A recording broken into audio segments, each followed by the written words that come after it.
जिस आयत करीमा की तिलावत का शरफ हासिल किया, बल्कि उसके एक हिस्से की रब ताला इरशाद फरमाता है, वरिज़वानुम मिनल्लाहि अकबर। तर्जमा, और अल्लाह की रजा सबसे महान है, सबसे बड़ी है, सबसे अजीम है। अल्लाह को राजी करना, यह राजी को इसलिए डिफाइन करना जरूरी है कि हमारे गुजरात में अगर कोई इस्तीफा दे दे तो कहते हैं इसने राजीनामा दे दिया, और राजी कहते हैं किसी की खुशनुदी हासिल करना, किसी की मुसीबत पर सब्र करना, और तकलीफ में भी चेहरे पे मुस्कान रखना, यह सब राजी राजी का माना है। मगर यहां जो बात कही गई उससे मुराद है कि सबसे बड़ी चीज कुछ और नहीं, अल्लाह को राजी करना है, रिज़ाए इलाही है। हमारे यूसुफ भाई ने जो इतना माशाल्लाह ये एहतमाम किया है, होशियार हैं, अक्लमंद हैं, यूं ही नहीं किया है, टारगेट है कि ऐसा करूं कि अल्लाह राजी हो जाए। बेशक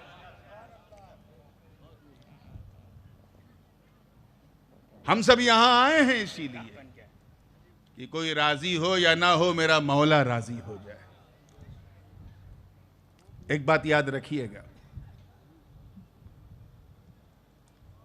अच्छा विद्यार्थी, अच्छा स्टूडेंट वही है जो अपनी मेहनत और लगन के जरिए अपने उस्ताद को, अपने टीचर को राजी कर ले, है कि नहीं? अच्छी औलाद भी उसी को कहते हैं जो अपनी खिदमत से, अपनी सेवा से अपने माँ बाप को राजी कर ले। अच्छा मुरीद भी वही होता है जो अपनी मोहब्बत से, अपने एहतराम से, अपने प्यार से अपने पीर को राजी कर ले। मगर याद रखो, अगर अल्लाह राजी नहीं है तो किसी को राजी करने से कुछ नहीं। अच्छा बंदा वही है जो सबसे पहले अपने मौला को राजी कर ले।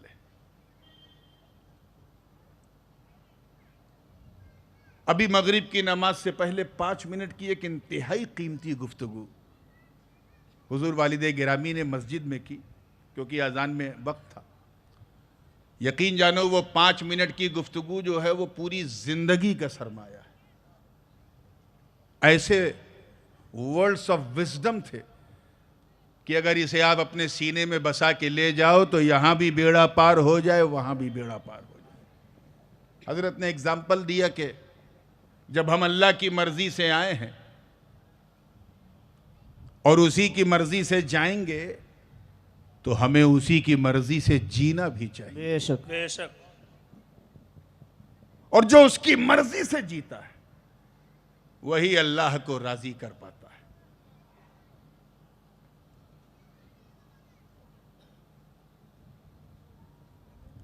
हजरती के ज़बाने मुबारक से निकले हुए चंद अल्फाज, मैं उसकी थोड़ी सी तशरीह करके आगे बढ़ूंगा ताकि मैं ये महसूस कर लूं कि आप सुनना क्या चाहते हैं। ईमानदारी से बताइएगा, बगैर किसी की पसंद जाने उसे राजी कर सकते हो? एक मुरीद ने सोचा कि नूरानी मियां को खिला पिला के राजी कर लूं, ऐसा पकाऊं कि हजरत खुश हो जाए। मैं उसके घर पहुंचा तो चिकन भी है, मटन भी है, कोरमा भी है, शावरमा भी है, बास्तरमा भी है, इटालियन भी है, टर्किश भी है, बिरयानी भी है। अब उधर बिरयानी इधर नूरानी, देखा तो हो गई परेशानी। ऐसा नहीं कि खाना अच्छा नहीं था, एक्स्ट्रॉर्डिनरी डिलीशियस, अति स्वादिष्ट व्यंजन, but I couldn't enjoy with the food. मुझे मजा नहीं आया। क्यों? क्योंकि खाना मेरी पसंद के मुताबिक नहीं था। क्या समझे इस मिसाल से? बिला तशबीह, तवज्जो चाहूंगा जुमले पर, बिला तशबीह। जिस तरह मेहमान को राजी करने के लिए मेहमान की पसंद जानना जरूरी है, ऐसे ही रहमान को राजी करने के लिए रहमान की पसंद जानना जरूरी है। बेशक। अब मेरी पसंद तो इजी है जानना, और ख़ासकर मोबाइल के ज़माने में तो और इजी है। अगर आपको ये जानना है कि मुझे क्या पसंद है, डायरेक्ट मुझसे पूछो, मैं बता दूंगा ये पसंद है। और जब से परहेज शुरू हुआ है तब से पसंद को मैंने साइड में कर दिया। अब क्या खाना मेरे लिए सही है वो बताता हूं, क्या होना चाहिए क्या नहीं होना चाहिए। मुरीद मेरे पास आया कि हजरत कल मेरे घर दावत है, आप क्या खाएंगे? मैंने बता दिया ये पका दो। प्रॉब्लम ये है कि हम अल्लाह की पसंद को कैसे जाने, मसला यहां है। क्यों? क्योंकि वो बनाने वाला हम बनने वाले, वो खिलाने वाला हम खाने वाले, वो पिलाने वाला हम पीने वाले, वो रब है हम मरबूब हैं, वो खालिक है हम मखलूक हैं, वो राज़िक है हम मरज़ूक हैं, वो पैदा करने वाला हम पैदा होने वाले। उसने हमें 5 इंद्रियां दी हैं, 5 sources of knowledge to recognize the thing, जिसके जरिए हम किसी चीज को पहचानते हैं। मिसाल के तौर पे ये रंग कैसा है देखा तो पता चला, महक कैसी है सूंघा तो पता चला, आवाज किसकी है सुना तो पता चला, टेस्ट कैसा है चखा तो पता चला, टेम्परेचर कैसा है कड़ा है कि मुलायम छुआ तो पता चला। और एक चीज और है अक्ल, मगर उस पर बात नहीं करूंगा क्योंकि मदरसे में 12 बजे दिन में तलबा नहीं समझ पाते, आप 12 बजे रात में क्या समझेंगे। तो वो 5 आइए, these are the 5 sources of knowledge जिसके जरिए हम किसी का इदराक करते हैं।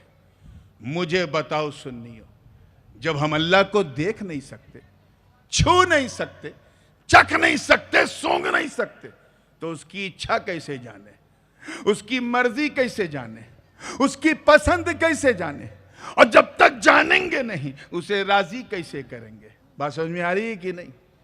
यही मसला अटका था मुरीद के साथ भी कि खाना तो मेरी पसंद का खिलाना चाहता था मगर मुझसे डायरेक्ट कांटेक्ट नहीं था।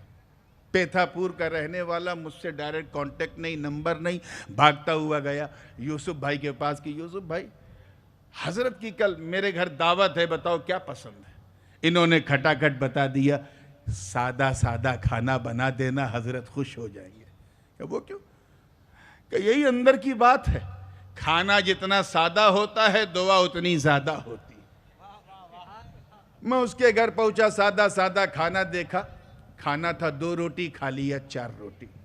क्यों? क्योंकि खाना मेरी पसंद के मुताबिक था, मैंने तो नहीं बताया। दस्तरखान देखा तो बिल्कुल मेरी पसंद का मामला क्या है। किसने बताया? उसने बताया जो मेरे करीब था। तवज्जो चाहूंगा बेशक उलमाए किराम की। किसने बताया? जो मेरे करीब था। क्यों? क्योंकि जो करीब होता है वो हबीब होता है, जो जितना करीब वो उतना हबीब। बिला तशबीह मेहमान की पसंद उसने बताया, जो मेहमान के करीब है रहमान की पसंद उसने बताया, जो रहमान के करीब। सुभान अल्लाह, बेशक हक। चुनांचे अहमद मुश्तबा मोहम्मद मुस्तफा सल्लल्लाहु रूही फिदा हो सल्लम ने फरमाया, अल्लाह को राजी करना है तो वो काम बिल्कुल मत करो जो अल्लाह को पसंद नहीं है। झूठ मत बोलो, अल्लाह को पसंद नहीं है। गीबत मत करो, अल्लाह को पसंद नहीं है। बदगोई मत करो, अल्लाह को पसंद नहीं है। हसद जलन मत करो, अल्लाह को पसंद नहीं है। शराब मत पियो, अल्लाह को पसंद नहीं है। ज़िना मत करो, अल्लाह को पसंद नहीं है। किसी यतीम का माल मत लूटो, अल्लाह को पसंद नहीं है। सूद मत खाओ, अल्लाह को पसंद नहीं है। हराम मत खाओ, अल्लाह को पसंद नहीं है। अरे अल्लाह को राजी करना है, अल्लाह को राजी करना है तो नमाज पढ़ो, रोजा रखो, हज करो, ज़कात दो, नमाज पढ़ो क्योंकि अल्लाह को पसंद है। रोजा रखो, अल्लाह को पसंद है। हज करो, अल्लाह को पसंद है। ज़कात दो, अल्लाह को पसंद है। नेकियां करो, अल्लाह को पसंद है। खैरात करो, अल्लाह को पसंद है। अरे यतीमों का परमाल लुटाओ, अल्लाह को पसंद है। बेवाओं का सहारा बनो, अल्लाह को पसंद है। मस्जिदें बनाओ, अल्लाह को पसंद है। मदरसे बनाओ, अल्लाह को पसंद है। खानकाहें बनाओ, अल्लाह को पसंद है। जलसा करो, अल्लाह को पसंद है। हुजूर ने फरमाया नमाज पढ़ो। सुभान अल्लाह। क्या फरमाया? जोर से बोलो, नमाज। सल्लू। मगर वहां ये इतना ख्याल रखना है, हुजूर सल्लू फरमा रहे, नमाज पढ़ो। यानी पिछली उम्मतों की कॉपी नहीं करना है, कि वो किस तरह पढ़ते थे। हुजूर फरमा रहे हैं सल्लू कमा रअयतुमूनी उसल्ली, यानी नमाज वैसे पढ़ो जैसा मुझे पढ़ता हुआ देखते हो, रुकू वैसे करो जैसे मैं करता हूँ, सजदा वैसे करो जैसे मैं करता हूँ, हज वैसे करो जैसे मैं करता हूँ, नेकियां वैसे करो जैसे मैं करता हूँ। तुझे रोजा रखना है तो सिर्फ भूखा रहने से काम नहीं चलेगा, बल्कि सहरी करो जैसे मैं करता हूँ, नियत करो जैसे मैं करता हूँ, रोजा रखो जैसे मैं रखता हूँ, इफ्तार करो जैसे मैं करता हूं, कुरान पढ़ो जैसे मैं पढ़ता हूं, तरावी पढ़ो जैसे मैं पढ़ता हूं। अरे तुझे हज करना है तो सिर्फ काबे के चक्कर न लगा, बल्कि एहराम पहन और हज कर जैसे मैं करता हूं। जब तू ऐसा करेगा तो मेरी सुन्नत भी अदा होगी, मौला की इबादत भी अदा होगी। सुभान अल्लाह, बेशक सुभान अल्लाह। ये है राज़े रजा कि जिससे नबी राजी उससे खुदा राजी। बेशक बेशक। तो अल्लाह को राजी करना है तो आसान और शॉर्टेस्ट वे ये है, रसूलुल्लाह को राजी कर लो। जाहिर है कि उलमा और हुफ़ाज़ भी बैठे हैं, तो एक एग्जाम्पल भी दे दूं जो इनके ज़ौक़ को थोड़ा सा हरकत दे। मेरे दाएं बाएं आप नज़र रखें, इधर वालिदे गिरामी हुजूर गाजी मिल्लत हैं, इधर सुभानी मियाँ हैं। अगर मैं आपसे कहूं कि ये दोनों, ज़रा मेरी उर्दू सुनिएगा, ये दोनों ज़्यादा हकदार हैं कि इन दोनों को राज़ी किया जाए, तो ग्रामेटिकली अगर आप देखें तो ये जुमला बिल्कुल परफेक्ट है। लोग दो हैं तो राज़ी भी दो को करो, है ना। एक को राजी करने से दूसरा राजी हो जाए, इसकी कोई गारंटी है?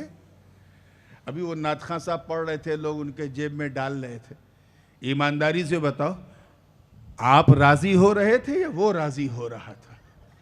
जिसके जेब में माल जा रहा था वो राजी हो। खुशी किसे मिल रही थी बोलिए? अरे ऐसा बोलिए, जरा सा मुंह खोलिए, ताकि लगे कि हम लोग तीजा 40वें के जलसे में नहीं, हज के जलसे में बैठे। सुभान अल्लाह, बेशक। जिसको मिला वो राजी, ठीक है ना। तो हक दो का तो राजी दोनों को करो। एक को राजी किया तो दूसरा राजी हो, इसकी कोई गारंटी नहीं, क्योंकि दोनों की जात अलग है, दोनों की सिफात अलग है, दोनों की हैयत अलग है, कैफियत अलग है, तो दोनों को राजी करना पड़ेगा। एक को राजी करने से दूसरा राजी हो, इसकी कोई गारंटी नहीं। मगर आओ कुरान का फैसला सुनो। एक तरफ है जाते जलालत, अल्लाह रब्बुल इज्जत की जात, और दूसरी तरफ है जाते रसालत, मुस्तफ़ा जाने रहमत की जात। एक बनाने वाला, एक बनने वाला, एक मुहिब दूसरा महबूब, एक लवर दूसरा बिलवेड। दोनों अलग हैं कि नहीं? बोलो मुंह से। दोनों की जात अलग, दोनों की सिफात अलग, दोनों की शान अलग, दोनों की पहचान अलग। एक बनाने वाला दूसरा बनने वाला, दो हैं कि नहीं? मगर कुरान का फैसला सुनो, अल्लाह व रसूलुहु अहक्कु अन युरदूह, अल्लाह और उसका रसूल ज्यादा हकदार है कि उसे राजी किया जाए। उसे राजी, हकदार दो हैं, अल्लाह और उसका रसूल, और राजी एक को करना है। उलमा जानते हैं कि यहां अन युरदूहो में वाहिद मुजक्कर की ज़मीर है, अन युरदूहुमा नहीं है। मरजा दो है, ज़मीर एक वाहिद मुजक्कर की, यानी हक अल्लाह और उसके रसूल दोनों का है।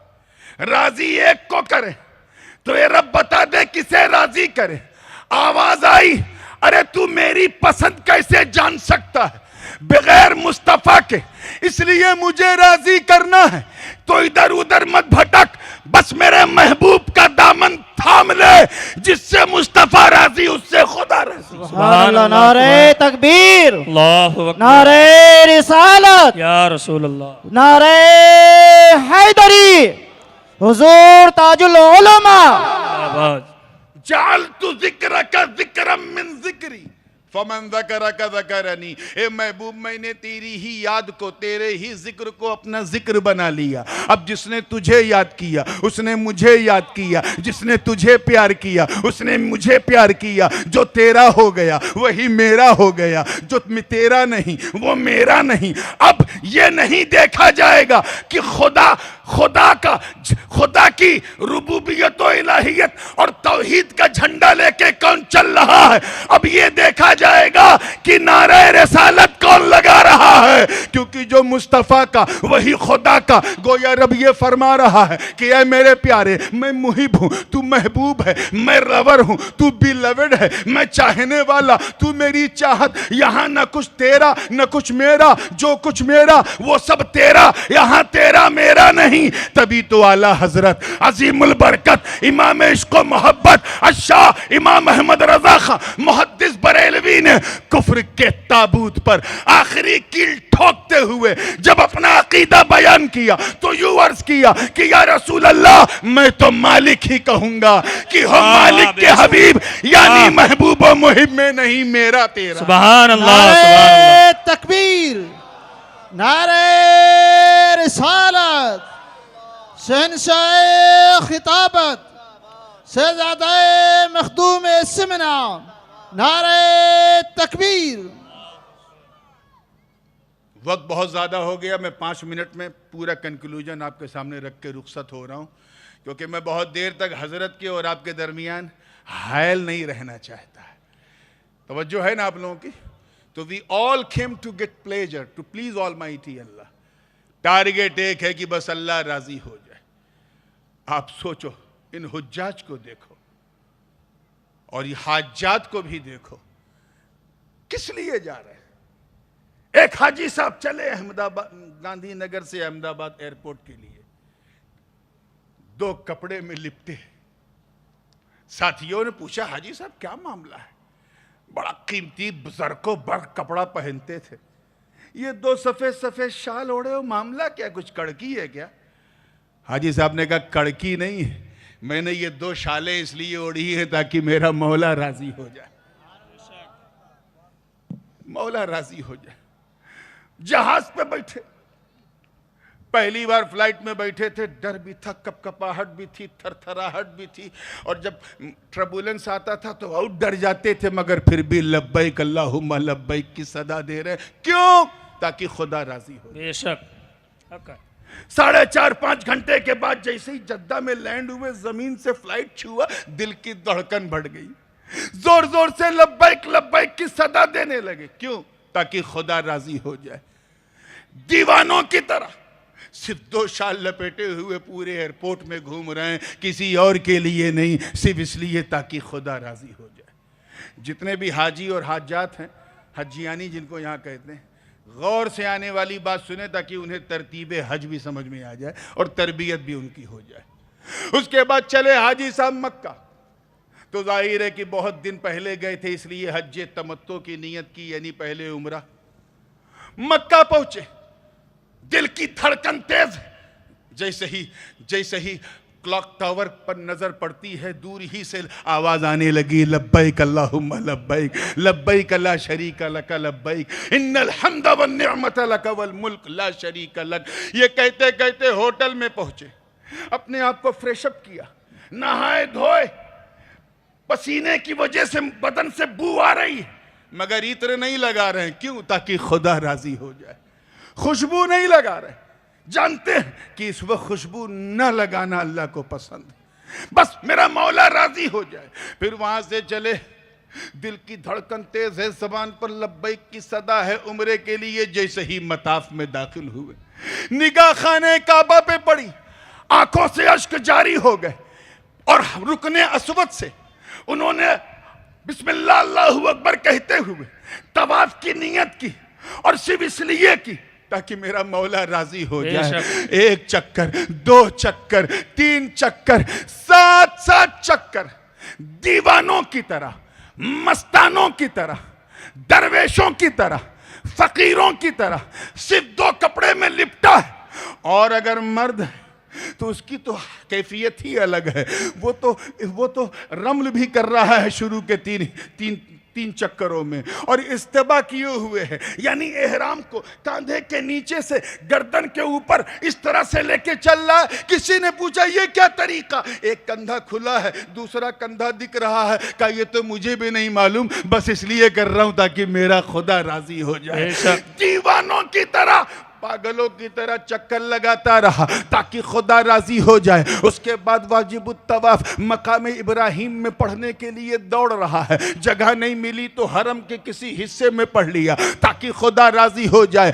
भूख से प्यास से परेशान है हाजी, मगर कुछ खा नहीं रहा है बल्कि जमजम पी रहा है, टकाटक जमजम पी रहा है। नॉर्मल जमजम भी मिलता है उसी को पीना, वो पी रहा है, पीता रहा ताकि खुदा राजी हो जाए। उसके बाद सफा पहाड़ी की तरफ जाता है, अल्लाह की बंदी जनाबे हाजरा की याद में सफा से मरवा, मरवा से सफा सई कर रहा है। कुछ लोग दौड़ते हैं मगर वो हाजी दौड़ नहीं रहा है, उसे पता है सई करना है, सिर्फ तेज चलना है। क्यों? ताकि खुदा राजी हो जाए। बीच में मीले नजरैन आया, हरे हरे रॉड नजर आए तो हाजी ने तेज रफ्तार बढ़ा ली। कुछ औरतें तेज चलने लगती हैं, औरतों को तेज चलने का हुक्म नहीं है, वो नॉर्मल चलेंगी, मर्द जरा तेज चलेगा। किसी ने पूछा बीबी तुम्हारी पीछे रह गई, तुम आगे चल रहे हो, क्या इस वक्त बीबी मियां ना देखो, मैं तेज इसलिए चल रहा हूं ताकि मेरा खुदा राजी हो जाए। इस तरह से सफा से मरवा, मरवा से सफा 7 चक्कर लगा लिए,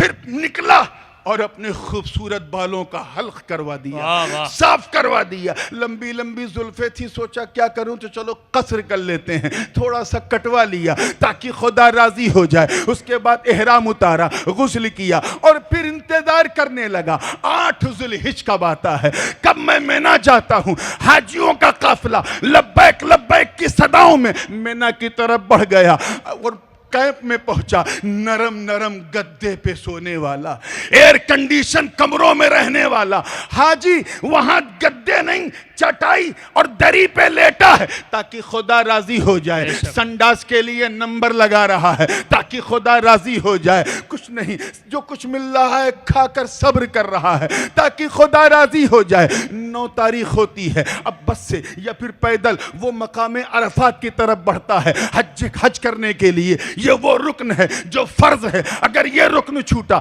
तो किसी दम से भी ये रुकन पूरा नहीं होगा, किसी कुर्बानी से भी पूरा नहीं होगा। वो पहुंचा, वहां पहुंचकर 10-11 बजे तक पहुंचकर जिक्र पर जिक्र, तहलील पे तहलील, तस्बीह पे तस्बीह, रोना धोना, दुआ पे दुआ। क्यों? ताकि खुदा राजी हो जाए। जोहर का वक्त हुआ है तो जोहर ही के वक्त उसने जोहर और असर एक साथ मिला के पढ़ लिया। कहा इंडिया में तो अलग अलग पढ़ते थे, यहां एक साथ क्यों पढ़ रहे हो? उसने कहा मसला मुझे भी नहीं मालूम, बस इसलिए कर रहा हूं ताकि खुदा राजी हो जाए। उसके बाद असर से मगरिब के बीच में जब मौसम ठंडा हुआ तो बाहर निकला, जबल रहमत के नजदीक मस्जिद निमरा के पास हाथों को उठाकर सुन्नत आदम अदा कर रहा है। रब्बना ज़लमना अनफुसना व इल्लम तग़फिर लना व तरहमना लनकूनन्ना मिनल खासिरीन कह रहा है। अपने गुनाहों से गुलो खलासी के लिए कोशिशों पे कोशिश कर रहा है ताकि खुदा राजी हो जाए। उसके बाद मगरिब का वक्त हो गया। इंडिया में होता तो फौरन मगरिब पढ़ता, चाहे जितना बड़ा मुफ्ती हो, वहां कोई मगरिब नहीं पढ़ रहा है, न मुहद्दिस मगरिब पढ़ रहा है, न मुफ्ती मगरिब पढ़ रहा है, न कोई आलिम मगरिब पढ़ रहा है। यहां सारी जिंदगी इमामत करने वाला इमाम भी मगरिब की अजान सुनकर अरफात में मगरिब नहीं पढ़ रहा है बल्कि मशअरे हराम की तरफ, मकाम मुज़दलिफा की तरफ बढ़ रहा है। उसे मालूम है कि कभी खुदा की रजा इतनी अजीम है कि अगर कहीं खुदा को पढ़ना मंजूर हो तो पढ़ने में रजा है, ना पढ़ना मंजूर हो तो ना पढ़ने में रजा। सुभान अल्लाह, सुभान। वहां से बढ़ा। अब उसके बाद चलते चलते वइदा ज़करतुम वइदा फरगतुम मिन अरफातिन फज़कुरुल्लाह इंदल मशअरिल हराम वज़कुरूहु कमा हदाकुम। इस आयत को जहन में रखते हुए वो हौले हौले धीरे धीरे चलते चलते मकाम मुज़दलिफा में पहुंचता है। वहां पहुंचते पहुंचते इशा का टाइम हो गया। अब मगरिब की नमाज जो अरफात में नहीं पढ़ी थी वो मगरिब और ऐशा एक साथ मकाम मुज़दलिफ़ा में पढ़ रहा है ताकि खुदा राजी हो जाए। पहाड़ों की गोद में बैठ के पढ़ रहा है। रात को जब 11 बजे नींद का झोंका आया तो टहलने लगा ताकि खुदा राजी हो जाए। और यूं ही नहीं बल्कि टहल टहल कर कंकरियां बटोर रहा है। 49 कंकरियां आपको बटोरना है। एहतियातन 60 रख लीजिए ताकि दाएं बाएं हो जाए तो कुछ नुकसान ना हो। हुजूर ने मुज़दलिफ़ा ही की कंकरियों से रमीए जमरात किया था। बस वो अदाए मुस्तफ़ा अपनाने के लिए मकाम मुज़दलिफ़ा में पहाड़ों के इर्द गिर्द कंकड़ियां ढूंढ रहा है ताकि खुदा राजी हो जाए। फिर थोड़ी देर के लिए सोचा लो सो लूं ताकि उठ के तहज्जुद पढ़ लूं। ठंडी ठंडी हवाओं ने उसे नींद की तरफ माइल किया। उसने एक शॉल ली, एक कंबल लिया, अपना पूरा बदन ढक लिया मगर चेहरा नहीं ढका। क्यों? ताकि खुदा राजी हो जाए। उसे पता है चेहरा नहीं ढकना है चाहे जितनी ठंडक लगे। उसके बाद पूरी रात ऐसे गुजरी। फजर का वक्त हुआ, फजर की नमाज पढ़ी, तिलावत की, जिक्र किया। कुछ हाजी लोग फौरन फजर पढ़ के निकल लेते हैं मगर वो रुका है। उसे पता है कि नबी ने ऐसा नहीं किया था। वो सूरज निकलने का इंतजार कर रहा है और जैसे ही इशराक होता है 10-20 मिनट के बाद आखिरी बार लब्बैक अल्लाहुम्मा लब्बैक की सदा देकर वो वहां से मकाम जमरात की तरफ जाता है जहां तीनों शैतान हैं। अपनी जान को जोखिम में डालकर अव्वले वक्त में हाजी ने रमिए जमरा उक़बा किया। पहले दिन सिर्फ एक और बड़े शैतान को मारना है, उसने मार दिया। पुल पे चढ़ा, उधर से उतरा, उसके बाद कैंप में आया ताकि खुदा राजी हो जाए। फिर तगोदो में लग गया, जल्दी कुर्बानी कराओ, जल्दी कुर्बानी कराओ। कुछ लोग कुर्बानी बिल्कुल अल्लाह भरोसे ही छोड़ देते हैं। कुर्बानी की जानकारी रखो, करने वाला कौन है, कराने वाला कौन है, टोकन देने वाला कौन है। जैसे ही कुर्बानी की फोन आया कि हो गई, उसने अपने बालों को कटवाया, हल्क करवाया, कुर्ता पैजामा या जो भी उसको पहनना था वो पहन लिया। अभी तक तो नहीं पहना था। पूछा अब क्यों पहन रहा है? कहा इसलिए ताकि खुदा राजी हो जाए। उसके बाद वही मिना में रुका रहा। दूसरे दिन उसने तीनों शैतानों को मारा, तीसरे दिन उसने तीनों शैतानों को मारा। अब कपड़ा पहनने के बाद, नहाने धोने के बाद एक वाजिब बचता है मेरे दोस्तों, जिसे हम तवाफ़े इफ़ाज़ा या तवाफ़े ज़ियारत कहते हैं। कुछ लोग बड़े जल्दबाज होते हैं, 10 ही तारीख को पहुंच जाते हैं मक्का। बड़ी खचाखच भीड़ रहती है, पूरे हरम में 20-30 लाख होते हैं। लेकिन ऐसा न करना। आप 11 तारीख को दूसरे दिन सुबह फजर में तीनों शैतानों को मारकर सुरंग के रास्ते से हरम में पहुंच जाना। और एक बात और करना, मिना आने से पहले सही कर लेना सफ़ा मरवा की। इससे फ़ायदा ये होगा कि जब तवाफ़े ज़ियारत करोगे तो सही करने की ज़रूरत नहीं पड़ेगी। वो उसने सब कुछ किया, पैदल 3-4 किलोमीटर तक पहाड़ी और सुरंगों के रास्ते से गुजरता रहा ताकि खुदा राज़ी हो जाए।